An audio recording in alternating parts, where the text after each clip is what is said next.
As you learn about the narcissistic pattern, it's also wise to reflect on the much healthier alternatives. Now, below you're going to find a link to my new extensive course called Ready, Set, Connect. It addresses both the mindset and the skills involved in gratifying relationships, and I hope you'll find it to be quite therapeutic.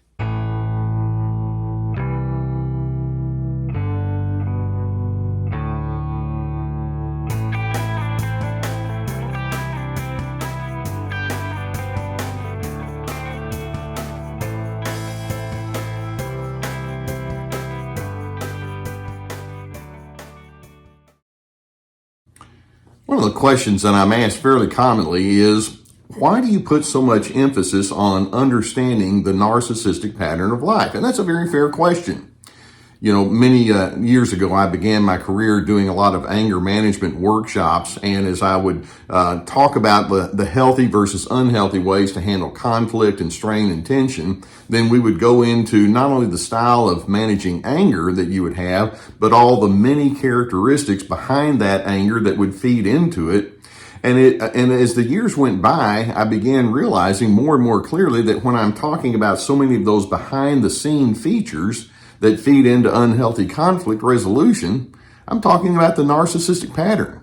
Let's keep in mind that narcissism is identified by a high need for control, a lack of empathy, a desire to stay superior, a closed-mindedness, a stubbornness, and those kind of things. And one of the things that I have just concluded, and this doesn't take a genius to figure this out, is that when you're dealing with a narcissist and strain and difficulty comes, which is, by the way, where you can find out where a person's character truly is, narcissists will race straight to the bottom of the barrel.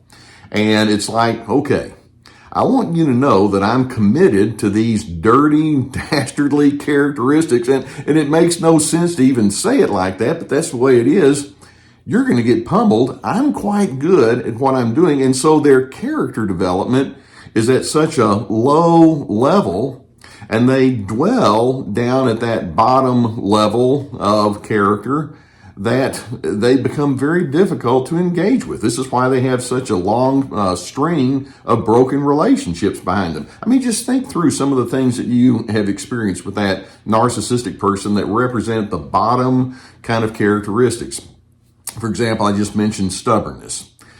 Who would say that, yeah, being really stubborn and hard-headed and closed-minded, that's a good way to live? The narcissist, though, like, that's where I am. I'm down at the bottom of that, and I'm quite good at that. Or they'll suspend logic as they try to prove you wrong and prove themselves right, and they have to twist truth to get to some of their conclusions. And we can even say that one of their bottom of the barrel characteristics is that they toy with truth. Truth is just something that's expedient. It comes and goes, just whatever I need it to be. They're quite adept at the, can we call it art of invalidation?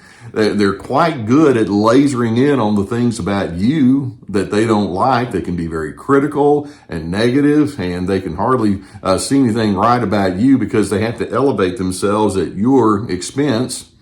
They spend so much time trying to control you that they wind up getting out of control in their own personal life, but they don't see that as a problem. But that's another of the bottom of the barrel kind of characteristics. They will not admit their own faults. In other words, they can't be honest with you, much less with themselves, about who they are and where they need to grow. They see disagreements as an invitation to pummel you or whoever is associated with you. They can mock you. They can deride you for having the emotions that you have or the perceptions. You're going to be labeled as a malcontent. So when I say that narcissists race straight to the bottom, what I am saying is they have allowed themselves to dwell on these low-level characteristics and say, that's winning. That makes no sense. Now, again, as a therapist, one of the things that I'm most committed to is character development. Now, here's one huge thing that I want you to be very aware of. And as soon as I say it, you're going to nod your head and say, yeah, I've gotten caught in this trap. Narcissists, as they go straight to the bottom of the barrel in their mannerisms, in their character, relish the notion of you joining them in that race down to the bottom. If they're stubborn, and then if you go into a stubborn mode, it's like, look at you. If they're argumentative and you become very argumentative in reverse, you're probably not showing your very best ingredients. It's like, yep, there you go, right there. If they are invalidating, or if they're mean-spirited, or if they keep secrets, or they're highly defensive, but you join them in that process, it's like, there's a reason that you and I have tension, and of course they're going to ignore their own bottom of the barrel characteristics. And the reason is, you're down there at the bottom of the barrel, and what am I going to do with you? And so it's classic projection. They'll see in you what they refuse to come to terms with in their own self. And a long time ago, they decided that the best way to be a winner is to just find someone that's down at the bottom with them, who's just a little lower at the bottom. And so they can say, see, I'm not so bad. Look at you. And so I'm hoping that you can be onto this tendency that they have, knowing that there's a game going on here and you're not going to win that game. And then let's ask the question, what does it reveal about the narcissist who chooses, and I use that word very specifically, it's not just instinct, it's just there's a choice there, who chooses to stay at the bottom of the pit when it comes to good character? Well, what it reveals is the narcissist is more or less saying, I'm not interested in harmony. I'm not interested in coordination or cooperation. I am interested in dominance. I like that. Makes me feel good. I've learned that shame, this is another thing that we can say about the narcissists. They would, if they were honest, they would say, I've learned that shame and blame are very effective tools in crowd control or mind control over you. And I'm very willing to go into that space over and over. But of course, if we could go even further, we would say that's because they've never come to terms with their own shame and blame, because they were exposed to that at earlier stages in their life. But they decided, well, if I can become the pronouncer of shame and blame, then that makes me win. And so they love it when you go down there into the negative space with them.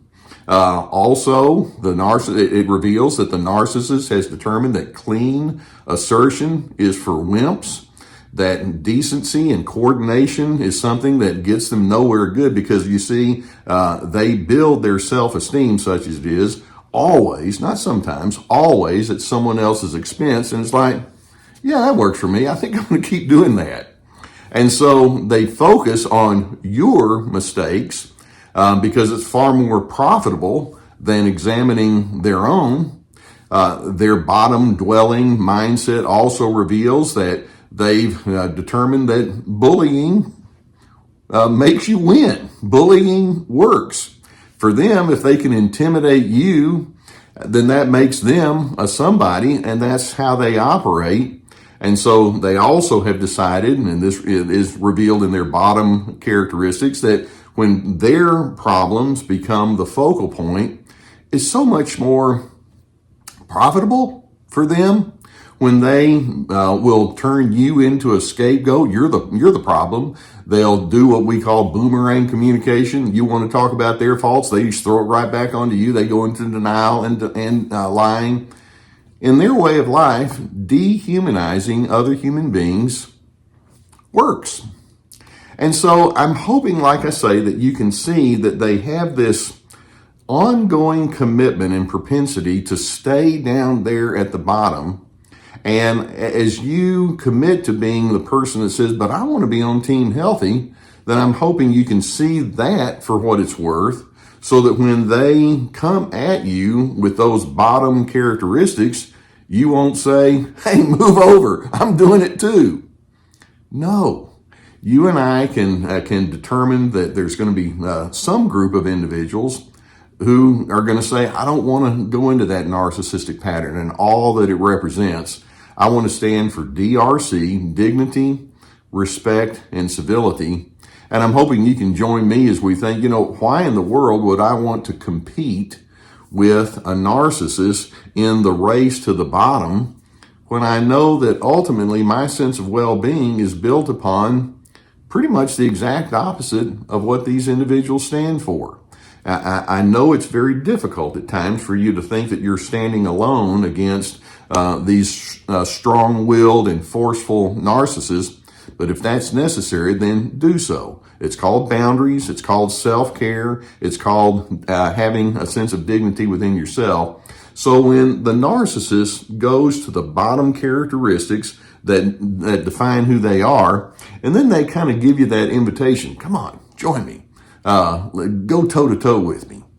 I hope that you'll take that invitation and say, thanks, but no thanks. I have so much more that I want to do with my life. I am invested in good character, and it includes none of that. You can stay at the bottom. It's the old phrase, you go low, but I'm going to take the higher road. That's who I am. That's what I'm going to do. That's what it means to be on Team Healthy. Now, I hope that videos such as this can give you some good awareness and insight with respect to what you're dealing with. Like I say, I commit myself to talking about narcissism because I'm talking about good character, and that it's a contrast for us to be aware of. If you've not already hit that subscribe button, I would encourage you to do so. Gus and I will bring more videos in your direction. If you have a need for therapy, and I know that many times as you're trying to come to terms with getting away from this invitation that they have toward you to join them at the bottom, sometimes it's good to have somebody that can help you unpack that. I'm so pleased to be sponsored by the people at BetterHelp.com. There's a whole team of licensed professional counselors and therapists that they have to offer. We have a link below that would take you to that, and you can choose somebody that would be able to assist you in that regard. We also have my therapeutic courses, and these are like signing up for classes. They're quite extensive. I put a lot of work into it, and it requires work from you. We have Ready, Set, Connect about having good connection skills. This is me establishing good boundaries, free to be, finding yourself despite the controllers, and it would require a great deal of work. There's a lot of videos and written material and guided questions, but I hope that you would find those to be quite beneficial to you. In addition, we have my podcast. We have other resources below. We have my books, etc. And I really do appreciate it when you allow me to be on your journey with you. Know that narcissists are committed to their own bottom of the barrel characteristics. And I'm hoping that as you see it for what it is, it's like, pass, I'm not going there. I will not join you in the race to the bottom, because you see, in fact, I am committed to dignity, respect, and civility, because I want to be, unlike the narcissist, I want to be a person of peace.